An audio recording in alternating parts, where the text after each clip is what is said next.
उन मासूम बच्चों को गाजा में मारा जा रहा है कि जिनका कोई दोष नहीं है। ये लोग कैसे मुहज़्ज़ब हो सकते हैं?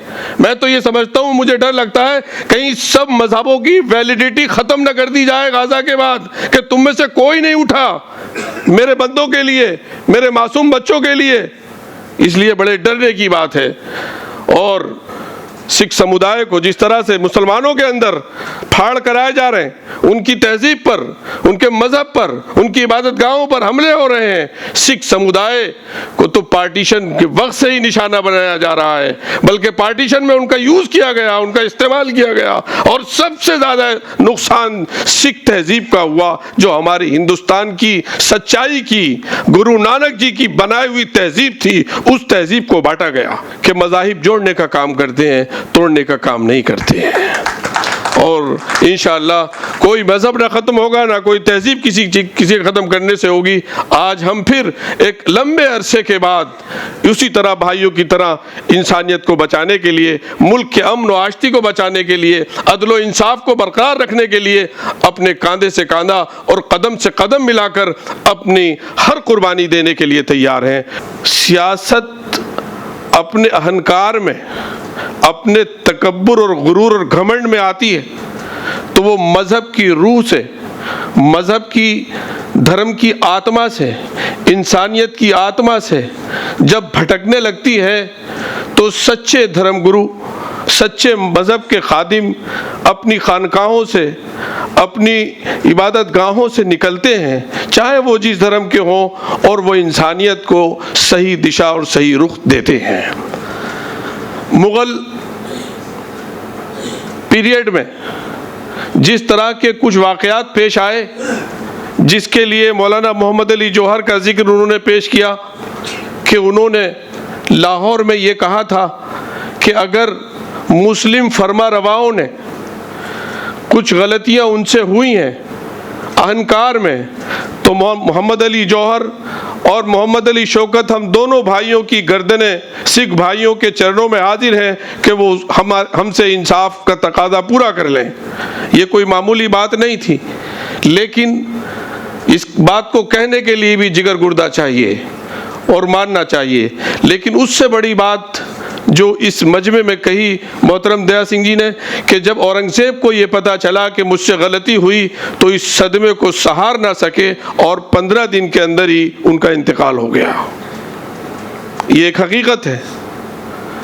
और लेकिन दूसरी तरफ जो हकीकत है कि मज़हब की बुनियाद जिस आत्मा और जिस रूह पर होती है वो दिलों को जोड़ता है। गुरु नानक जी और बाबा फरीदुद्दीन गंज शकर रहमतुल्लाह अलैह, मियाँ मीर जी जिन्होंने गोल्डन टेम्पल की बुनियाद रखी, ये रूहानी रिश्ते हैं जो सियासत से कहीं ज़्यादा अजीम तर और मजबूत तर हैं। सिखों की तारीख के ऊपर जो मोहतरम दिया सिंह जी ने कहा है, मैं यही कहना चाहता हूँ कि सिख कौम को, सिख कबीले को, सिख खून को अल्लाह ने ये ताकत दी है कि वो किसी के अहंकार को कबूल नहीं करता है। और देश को जब जब भी उनकी कुर्बानी की ज़रूरत पड़ी, तो चाहे मुग़ल शासन के अहंकार हो, गलतियां हो, उस वक्त भी वो खड़े हुए। और फिर बाद में जब किसानों के ऊपर, वो एक सिलसिला है, किसानों के ऊपर अत्याचार हुआ, तो यही हमारे सिख भाई रोडों और सड़कों पर आकर बैठ गए। उन्होंने कहा या तो हमारी गर्दन जाएगी या ये काला कानून वापस होगा, और वो काला कानून वापस हुआ।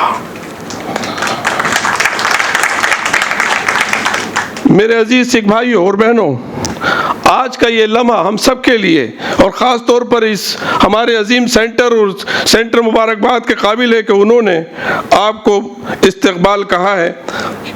और इस बात की ये गवाही है कि हिंदुस्तान की सकाफती, जो तहजीबी, जो संस्कृति रिश्ते हैं और हमारे जो ज़बानी रिश्ते हैं, वो उसमें हिंदुस्तान की ताकत पोशीदा है। हिंदुस्तान एक ऐसी सरजमीन है जहाँ मुख्तलिफ मज़ाहिब अपने रूहानी रोशनी से अब इस तहजीब को मुनव्वर करते हैं। इस्लाम और सिख मज़हब दोनों इंसानियत, मसावात और खिदमत और अदल पर अपनी सारी तवज्जो मरकूज रखते हैं। इस्लाम का बुनियादी पैगाम तौहीद है और गुरु ग्रंथ साहब भी सबसे पहला उसके जो सेंटेंस है गुरु ग्रंथ साहब का, अव्वल अल्लाह नूर उपाए कुदरत के दे सब बंदे, यहां से शुरू होता है। ये एक नारा है, ये एक इंसान के ज़मीर को, उसकी रूह को मजबूती और कुव्वत अता करता है और आज़ादी देता है कि सारे बंधन कमज़ोर हैं। इंसान का रिश्ता उस रब से है जो एक नूर है, उसके सब बंदे हैं। यही कलमे का पैगाम है, यही गुरु ग्रंथ साहब का पहली वाणी है उसकी। दूसरी, खिदमत खल्क, इंसानियत की खिदमत का जो जज्बा सिख समाज में है और आज भी वो उस पर कारबंद है। इस्लाम में भी खिदमत को बड़ा महत्व दिया गया है। ये हमारी सांझी विरासत है जो बाबा फरीद और गुरु नानक और मियाँ मीर जी के रिश्तों से हमारे दरमियान कायम चली आ रही है। इसको बहुत से लोगों ने पार्टीशन के बाद वक्त भी इसको कमज़ोर करने की कोशिश की। मैंने मोहतरम फारूक अब्दुल्ला साहब बैठे, अजीम सियासतदान हैं हमारे मुल्क के, इनकी बड़ी गहरी नज़र है, लेकिन मैं तो बहुत अदना सा एक तालिब इल्म हूँ। मैंने सिख भाइयों की आंखों में वो दर्द देखा है कश्मीर जाकर के भी, और मेरे वतन रामपुर में 5,000 सिख, नेहरू जी ने कहा था कि इनको अपने यहाँ शरण दीजिए। तकसीम के वक्त आज उनकी तादाद अल्हम्दुलिल्लाह 50,000 से मुतजाविज़ है, जो रामपुर उसके आसपास के ज़िलों में अब हो गए हैं। पहले एक ही उत्तर प्रदेश एक था। उनमें जो आपस में मुसलमानों और सिखों के दरमियान जो प्यार और मोहब्बत का रिश्ता है वो नाकाबिले बयान है। मैं बयान कर रहा था कि तकसीम के वक्त जो खाई डाली गई, जो खंदकें खोदी गई दो वर्गों के दरमियान, सबसे ज़्यादा नुकसान सिख तहजीब का हुआ, हिंदुस्तानी तहजीब का हुआ, उस तहजीब का हुआ जो सबसे ज़्यादा फ्रंट पर हमेशा मुल्क पर जब कड़ा वक्त आया तो वो सबसे पहले अपनी जान लगाने के लिए सबसे आगे रहते थे। आज पंजाबी ज़बान, पंजाबी कल्चर, क्या वजह है कि बराबर के मुल्क में तो पनप रहा है, बढ़ रहा है, लेकिन हमारे मुल्क में ख़त्म हो रहा है। ये छोटे मन के साथ भारत की तरक्की नहीं हो सकती। मैं साफ कहता हूं, किसी को बुरा लगे तो लगे, भारत की तरक्की बड़े मन के साथ होगी जब हम तमाम समुदायों को, तमाम धर्मों को साथ लेकर उनकी तमाम तरक्कियात और उनके पैगाम को साथ लेकर आगे बढ़ेंगे, तब तरक्की होगी। किसी धर्म की तहजीब को, उसके पैगाम को कुचलने और उसमें बंटवारा करने से देश की तरक्की न कभी हुई थी न कभी आगे हो सकती है। मेरे अजीजों,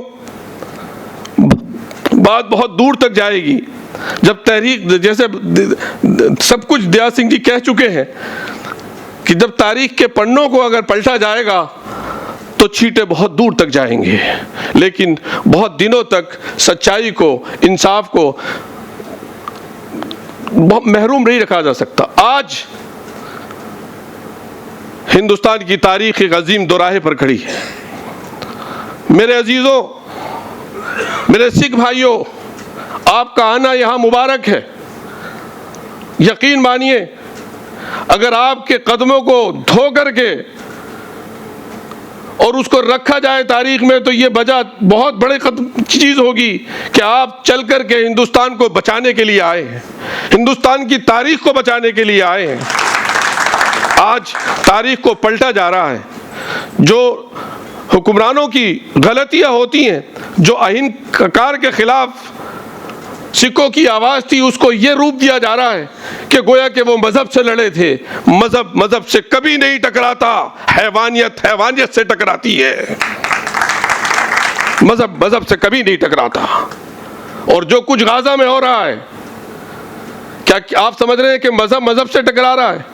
एक बड़ी तादाद यहूदियों की, इसराइलियों की उसको जुल्म सितमी मानती है। जिस तरह से इंसानियत के कलंक आज गाजा में हो रहा है, उसकी मिसाल कोई और नहीं मिलती। मैं तो चाहता हूं कि मेरे सिख भाई उठें और हमारे यहां से लोग उठें और गाजा के लिए यहाँ से रिलीफ लेकर जाएं, क्योंकि हम दोनों धर्मों का ये कौल है कि हम इंसानियत को मरने नहीं देंगे, उसके लिए अपनी कुर्बानी देंगे।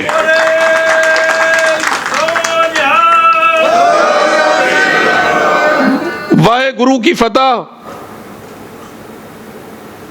का मतलब ही यह है, वाहे गुरु की खालसा का मतलब ही यह है कि अजमत तो किबरियाई उस खुदा के लिए है, उस गुरु के लिए है जो सच्चाई पर खड़ा रहने की तलकीन करता है। और बहुत कुछ ना कह करके मैं यही बात ख़त्म करता हूँ कि सिख धर्म में सच्चाई, अदल और इंसाफ, एक साथ सबको खाना खिलाना और बिठाना, और यहाँ एक साथ सबको नमाज के लिए सबबंदी करना बड़ी सिमिलरिटी है। और ये सिमिलरिटी हमारी उस तहजीब की अलामत है जो बाबा फरीद और मियाँ मीर जी और गुरु नानक जी के ज़रिए से हम तक पहुँची है। हम इस अपनी तहजीब को इन लोगों के ज़रिए से जो तारीख़ को आज बदल रहे हैं, उसका गलत रुख दे रहे हैं, उनके हाथों हम इसको बर्बाद होने हरगिज़ नहीं देंगे इंशाअल्लाह अज़ीज़। मेरी बात और भी बहुत से लोग हैं, ये बहुत ज़बरदस्त सब्जेक्ट है। हम लोग इंशाअल्लाह वहाँ भी आएंगे जहाँ पर आप बुलाएंगे, लेकिन इस वक्त हिंदुस्तान को भक्ति तहरीक की, गुरु नानक की आत्मा और उनकी रूह पुकार कर कह रही है।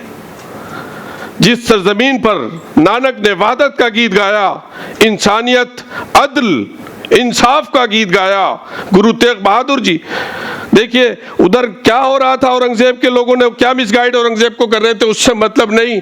मालियर कोटले का नवाब इंसानियत और मजहब की बात वो कह रहा था कि मेरी इसके बाप से को मेरी कोई शिकायत हो सकती है, लेकिन इन मासूम बच्चों से नहीं हो सकती। तारीख इसको भी याद रखती है।